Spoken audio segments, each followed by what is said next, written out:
Hi everyone, and welcome to KREM 2 News at noon. It is good to see you. I'm Laura Papetti, and we begin by tracking two breaking news stories this afternoon. First, it is official. President Biden is choosing Washington Secretary of State Kim Wyman to help oversee federal election security. She is our state's highest-ranking Republican. She will be resigning from her job now on November 19th to join the U.S. Department of Homeland Security. Governor Inslee will appoint a new Secretary of State who will hold the position until the next general election coming up in November of 2022. Also, we continue with breaking news. It is a big day for many families out there. The FDA is set to vote by 2 o'clock our time today on authorizing emergency use of Pfizer's COVID vaccine for kids ages 5 to 11. So let's take a look at the virtual meeting that is happening live right now. Pfizer says a reduced dose of its vaccine is indeed safe and highly effective for the younger age group that we're talking about. Now, if approved, the CDC will then review the data and make a final determination.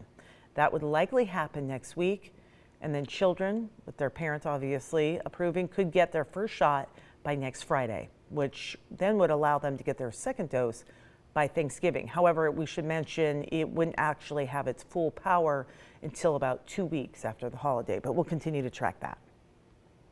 Also, we do have an update on the number of state employees who were impacted by Governor Inslee's vaccine mandate. Almost 91% of employees have verified that they are indeed vaccinated. So let's take a look and break down those numbers. Just over 3% of employees have received an accommodation, which brings the state total of employees in compliance with the mandate to more than 94%. Then there's this number, almost 3% have left their jobs or were terminated due to the mandate. The remaining 3% are pending action, which means they are somewhere in the process of being vaccinated, pending retirement, pending accommodation, or separation. Now to a developing story we've been following. School counselors are on hand today at University High School in Spokane Valley, and that is where a 14-year-old was arrested on Monday after bringing a gun to school. The Spokane County Sheriff's Office, they were able to disarm the student before anyone was hurt. KREM 2's Nicole Hernandez is joining us now to show us what happened.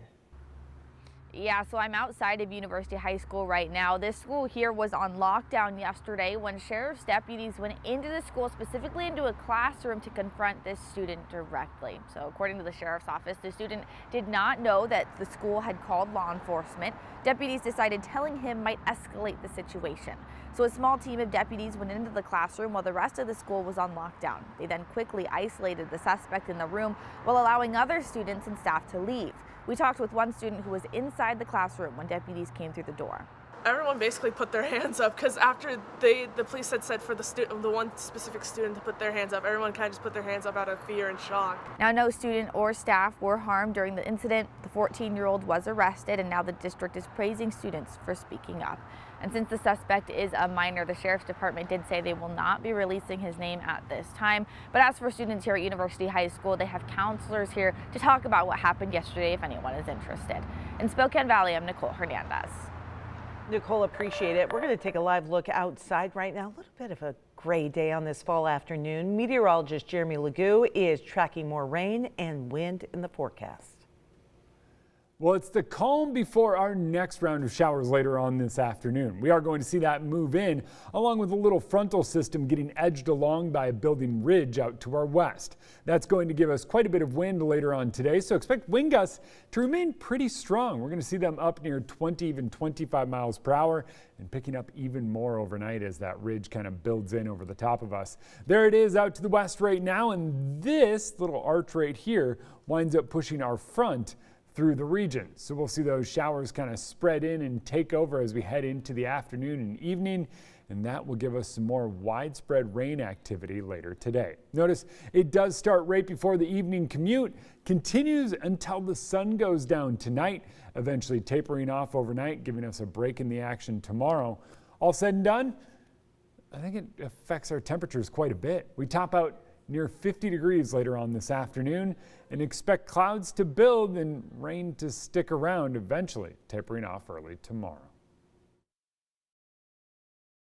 My friend, look at some of the top stories we continue to track this afternoon. Crime Stoppers of the Inland Northwest is offering a reward for information. The cash reward is for information about 29-year-old Kayla Holden. She's wanted for murder in connection with the fatal October 11th shooting. 37-year-old Allison Davis was killed. Spokane Valley police say Davis and the driver were approached by a man and a woman asking for a ride. Soon after, the woman pulled out a gun and there was a struggle before Davis was shot. Also, Pullman police are investigating after reports of two women being followed by a man over the weekend. Now, in the first case, the woman was followed by a car described as a blue four-door Toyota sedan while walking her dog. In the second case, the man, we're told, followed a woman into the laundry room of an apartment complex and then grabbed her by the arm. The woman says she screamed and the man did take off. Police describe the suspect as a white man, about 20 years old, wearing a medical mask and baseball cap. Happening today, the mayor of Spokane, along with the city council, plans to host a series of COVID funding discussions. The first will be today at North Central High School. Mayor Nadine Woodward says the open house will foster ideas on how to use the Federal American Rescue Plan Act relief funds. She also says the funds will be used to speed up a pandemic recovery here in our area. Community members who wish to participate will be asked to view a short video orientation before moving to a series of tables to discuss ideas and topics in greater detail. Also happening today, the United Soccer League of Spokane is hosting their first community listening session. President Cindy Wendell will be there while people discuss the team's crest, colors, and names for the men's professional team and women's elite team. Both will play in Spokane's new downtown stadium set to open up in 2023. The meeting, by the way, is tonight at 5:30 at No Lie Brew House. They'll be outside on the patio, and get this, they will have free beer for you to drink while you try and get creative. Taking a look at what's trending this afternoon, there's a movie starring Casey Affleck. It is filming in Spokane right now.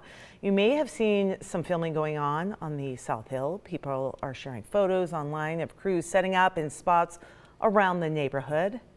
So the movie is called Dreamin' Wild. It's a musical indie drama based on a true story about the Emerson family who lived in Washington State. So more on this tonight coming up on KREM 2 News at 4 o'clock.